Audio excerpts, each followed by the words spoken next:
Milan, we are simply going to calculate interest paid, and calculating interest paid is pretty much the same as calculating dividends paid.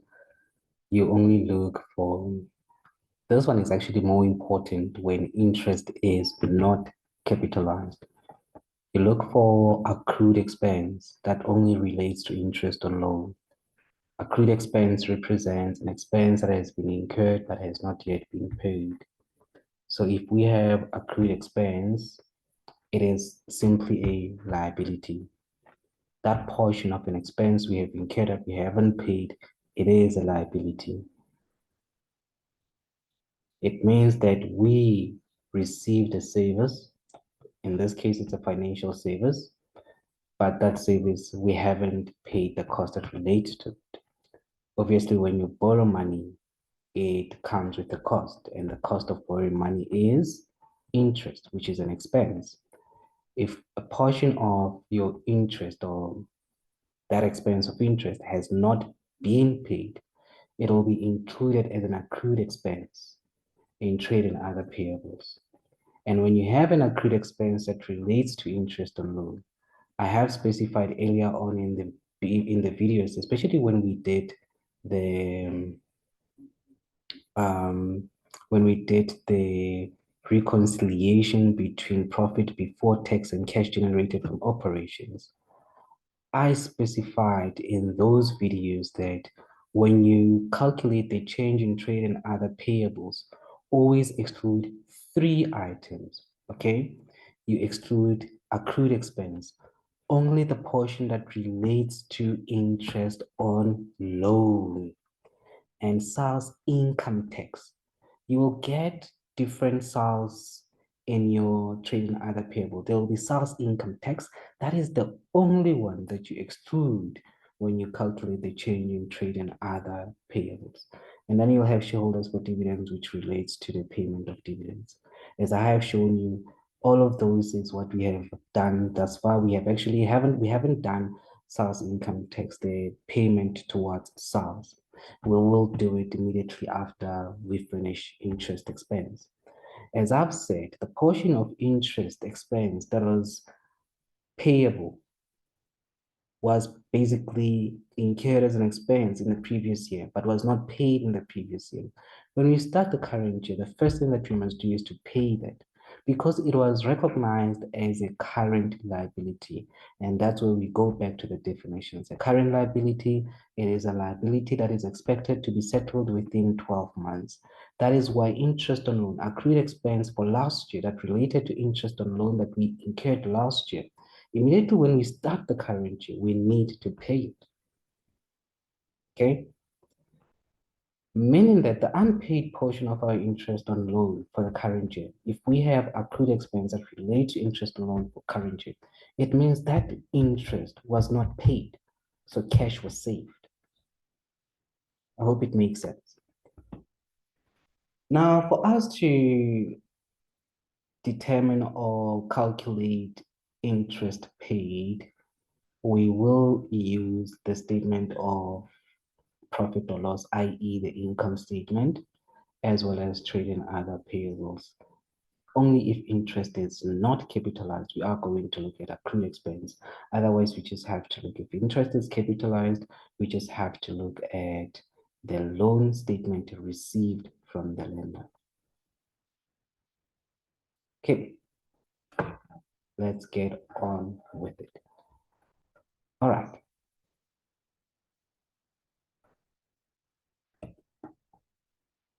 So I'll start with interest paid.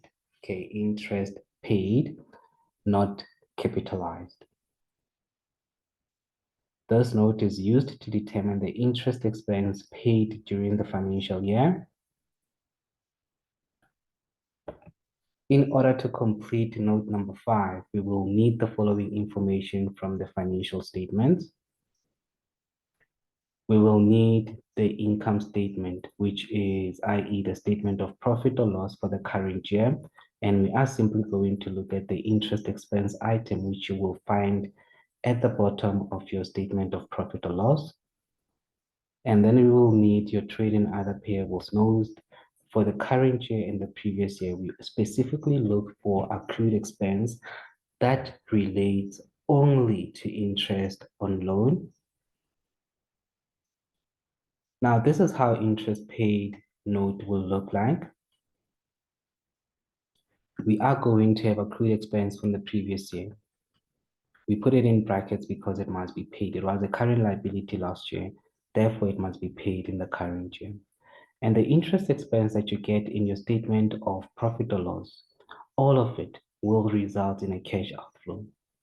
And after subtracting all that interest expense that you got from the statement of profit or loss, you will only add the portion of interest expense that was not paid in the current year, because that is a cash saving. It wasn't paid.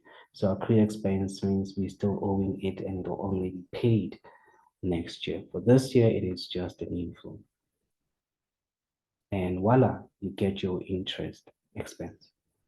Not interest expense, you get your interest paid. Note that interest expense and interest paid are totally different things. Interest expense is what you have incurred, interest paid is what you have actually paid in the current financial year. Remember, your income statement is prepared on accrual basis. It is prepared on expenses incurred, not expenses that have been paid. However, the cash flow statement is all about cash, nothing else but cash. All right, let us look at example 5, which is interest paid. It is simply adapted from November 2018 or 2020. I think it's November 2020 IAB paper. I just modified that paper. Okay. Now we've got extracts from the statement of comprehensive income for the year ended 29th of February 2020. We've got cost of sales, which we won't use in this case. And then we have interest on loan from Peace Bank, which is a question mark, interest on mortgage bond from Hawk Bank, which is 316,215. And then we've got depreciation and net income after taxation, which is 518,400. And taxation for the year is 201,600, which doesn't really help us so far, because the only thing that we need from this whole information is that interest on mortgage bond from Hawk Bank of 316,215. Now, in point 2, it says that extract from the statement of financial position as at the 29th of February 2020, and you realize that the loan from Peace Bank wasn't there in 2019, but we've got a loan that we obtained in the current year of 240,000, and interest rate on that 240,000 is 10% per annum. So per annum means per year. And then they say to you, loan from Peace Bank was taken on the 1st of May 2019.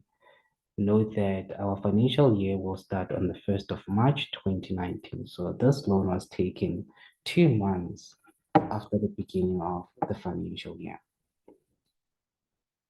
That's what we've got, that's fine.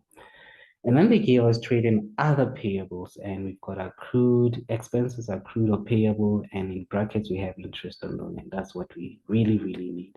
I will use that part.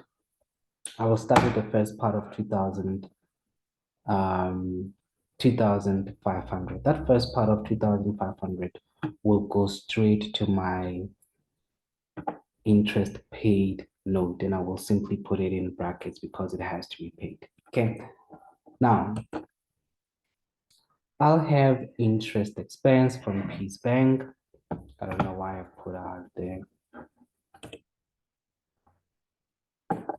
And I need to calculate interest expense that we have incurred for the current year, okay, with reference to Peace Bank. So I will start with my financial year. And with my financial year, I know that it starts on the 1st of March 2019, but it ends on the 29th of Feb 2020, but on the 1st of, it was the 1st of May, not December. Okay. On the 1st of May 2019, we took a loan of 240,000, which is 2 months after the beginning of the financial year. Now, the loan amount, as I've said, will be 240,000.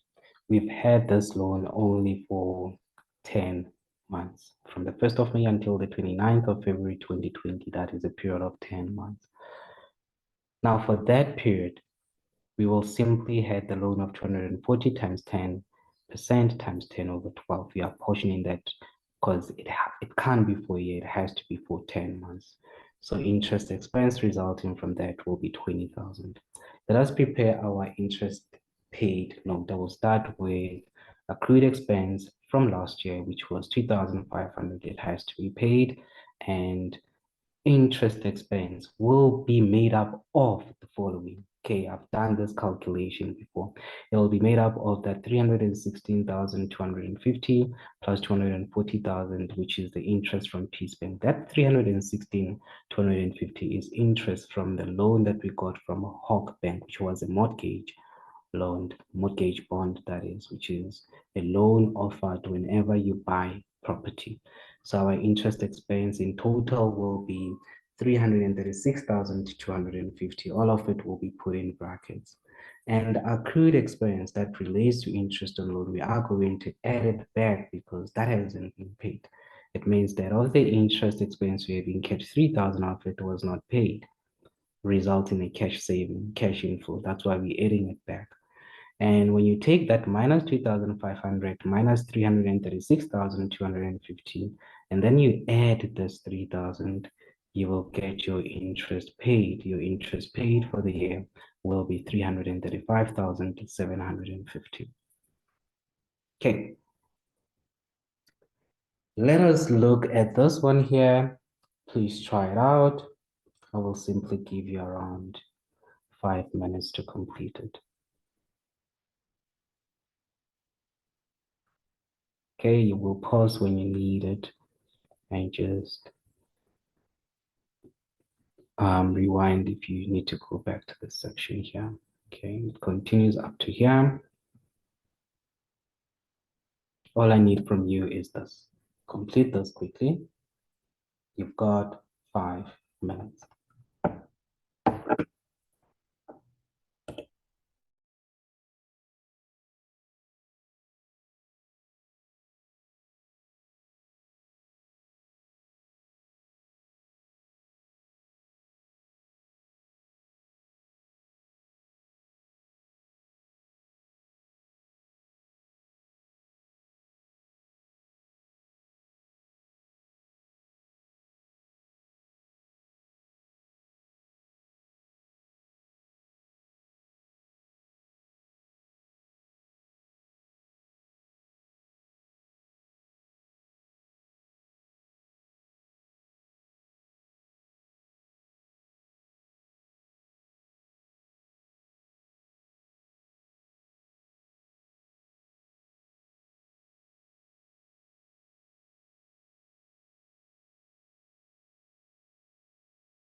All right, when you look at the extract from the statement of financial position, you'll realize that the loan from Peace Bank last year it was 150 and this year is 90,000. So there's a repayment that took place. I won't read the top part because it's pretty much the same as the previous example. But they need to tell us when that repayment happened during the financial year. Okay, the financial year end is the 29th of February 2020. You need to remember that, it's very important. Okay, how do we go about this? Oh, they gave us accrued expense that relates to interest on loan. It was 13,500 last year. This year it's 14,000. And under additional information, they told us that at Spurs Limited repaid a portion of the loan from Peace Bank on the 1st of July 2019, which is great news for us. And they told us that interest is not capitalized. We know that interest capitalized, it's only the one from Hawk Bank. Okay, so how do we complete this note? I will start with accrued expense from last year, which was 13,500. It has to be in brackets. It results in a cash outflow. It will be paid. Okay, and then we will have interest that comes from the statement of profit or loss and other comprehensive income. And for us to do that, we have to have the timeline. In our timeline, we'll have the 1st of March, and then we've got July, which is the date in which the repayment happened, meaning that from the beginning of the financial year, our loan amount was 150,000, sorry, and that was for 4 months. After those 4 months, it was 90,000 for 8 months. 4 plus 8 gives you 12 months in total. So when we calculate interest, you will first calculate interest for 4 months on that 150,000 at 10%. Okay. Note that I took the 316,250, which is interest from Hawk Bank, which was already given to us. And then for the interest that relates to Peace Bank, you took that 150,000, you times it by 10%, you times it by 4 over 12. Plus, then 90,000 interest on that will be at 10% for 8 months, which is 8 over 12. And this will give us our interest, our total interest paid. Please note that these two relates to Peace Bank. Okay, the red part and the purple part. And as I've indicated, you realize the purple part comes from that 90,000 we've had for 8 months. So our total interest for the current year will be 327,250. All of it, you put it in brackets, and then you add accrued expense that relates to interest on loan that we didn't pay for the current year, and that accrued expense will be 14,000. And then you find your net amount, which is your interest paid, and this will be shown on the face of the cash flow statement as interest paid. It will be 326,750. All right. The last classwork that has to do with interest paid, please note that here we have two loans. The other one is from Tandy Bank, and the other one is a mortgage bond from Abasa Bank. Okay, Association of Black Accountants of South Africa, I think. It's funny. Okay, and then we have the extract from that is supposed to be extract from the statement of financial position for the year ended 28th of February 2021, and this is more details.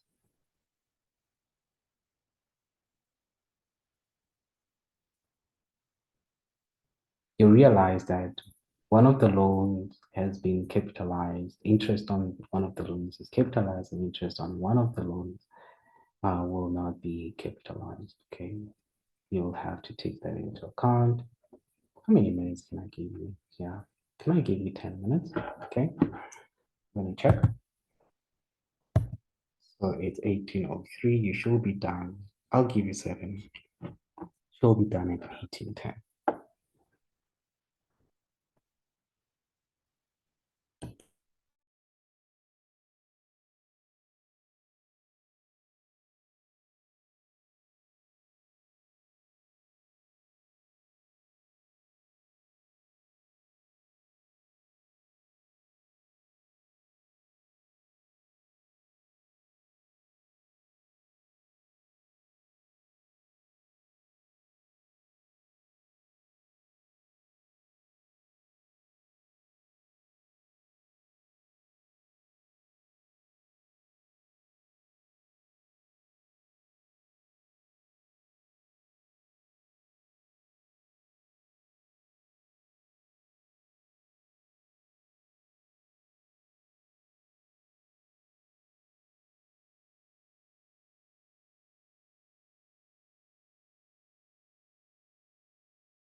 But we'll find later on as to what is wrong because it was 300,000 last year. It is also 300,000 this year. And obviously there was no change in your loan. So when you calculate your interest, it'll just be 300,000 times 10. But anyway, I'll just continue reading to find out what is going on. Okay. Then we've got trade and other payables. We've got interest on loan there, which is accrued. Expenses accrued or payable, and interest on loan. Last year it was 45,000. This year it is 56,000. Obviously, that relates to Tandy Bank. And then they said additional information. We've got Springs Limited repaid the 100,000 of the loan from Tandy Bank on the 31st of August 2020. Highlight that because it's very important, and this was not recorded. So this was not recorded. That's why we've got 300,000 at the beginning of the year and 300,000 at the end of the year. It's because this 100,000 was not recorded. Okay. And I do not know if I shall start with this loan statement or not. I would actually start with this loan statement before I even continue with anything. The loan statement we got from Abasa Bank. The fact that you're getting a loan statement from Abasa Bank, it means that interest on loan that relates to mortgage bond from Abasa Bank, interest on that loan is not, actually it is capitalized. It is capitalized. And then they gave us repayments, including interest of 15,000 Rand per month. So here we come into, because this loan is an annual thing, it started on the 1st of March 2020, it ends on the 28th of February 2021. So when we calculate the repayments, they have to be for 12 months. So we're going to take that 15,000 multiplied by 12 to determine the annual repayments that relates to this loan, which will be 180,000. And now I have to work out what is missing. What is missing here is interest. Note that interest will increase what we owe to Abasa Bank. So it'll be a positive value. We're going to add it back. Okay, we're going to add it in our loan statement. It will be a positive value in our loan statement. It will normally be recorded on the debit side because from their side, we are a debtor. Okay, so what's going to happen here, I'll have to calculate the missing value by applying the reverse operation method. Okay, now let me try the reverse operation method quickly. It's working now. So the reverse operation method simply means that I'm going to take this, okay, it's selected here. I don't know why it's doing what it's doing. I'm going to take those 300,800 and then I'm going to add that 180 and minus that 445,800 to calculate my interest. And in this case, when I calculate interest, let me check how much it'll give me. So my interest will be 35,000. This is interest that relates to Abasa Bank. We haven't calculated the interest that relates to Tandy Bank yet. We're going to do it shortly because that one requires us to prepare our accounting period, and we'll get to that shortly. Now, this is the part that I would like to address. Please note that this 35,000, we normally take it to the statement of profit or loss as interest expense. Obviously, we're going to add it with the interest that relates to Tandy Bank. But guys, you have the loan repayment that relates, the repayment that relates to the loan. Now, when you calculate the repayment that goes to the statement of cash flow under financing activities, you will take the total repayment, which is this 180,000. And in that 180,000, they told you that it includes interest. You just subtract the interest portion of it, and then whatever is left will be the capital repayment. This capital repayment portion, you are going to include it as a repayment of the loan in the statement of cash flow under financing activities. So under financing activities, the repayment of the loan will be this 145,000 plus that 100,000. So in total, it's going to be a cash outflow of 245,000. That'll go to the statement of cash flow under financing activities because that is the repayment of the loan that relates to Tandy Bank and the loan that relates to Abasa Bank. Okay. Before I jump the gun, let me just continue and complete this quickly. I will simply start with balance at the beginning of the year. In this case, the balance at the beginning of the year that relates to the loan was 45,000. I'm putting it in brackets. When I calculate my interest, I have to start with the accounting equation. I'm calculating the loan that relates to Tandy Bank. And note that for the first 6 months, because the payment was made on the 31st of August, for the first 6 months, we were owing Tandy Bank 300,000. But for the next 6 months, the last 6 months, we were owing them 200,000 because on the 31st of August, we made a payment of 100,000, therefore reducing the loan from 300,000 to 200,000. Okay, so we are simply going to calculate interest on the 300,000 first, and then simply calculate interest on the 200,000. And both of them will be for 6 months, as I've indicated. And I also showed you that when you calculate our total interest, you're going to add the interest from Tandy Bank with the interest from Hawk Bank, and that will give us our total interest expense that will be recorded in the statement of profit or loss or I in other comprehensive income. Okay, and then I'm simply going to add accrued expense that relates to the interest on loan, and that accrued expense that relates to the interest on loan will be 56,000. So interest paid will be 49,000 rand. This will be shown on the face of your cash flow statement under operating activities. But under financing activities, we are going to include that 245,000 that we discussed earlier on. Okay, I hope that helped. Hope you enjoyed the lesson. In our next lesson, we will be doing taxation paid. Okay, just read through this and check out the next video as we will be discussing taxation paid. All right, hold on for now.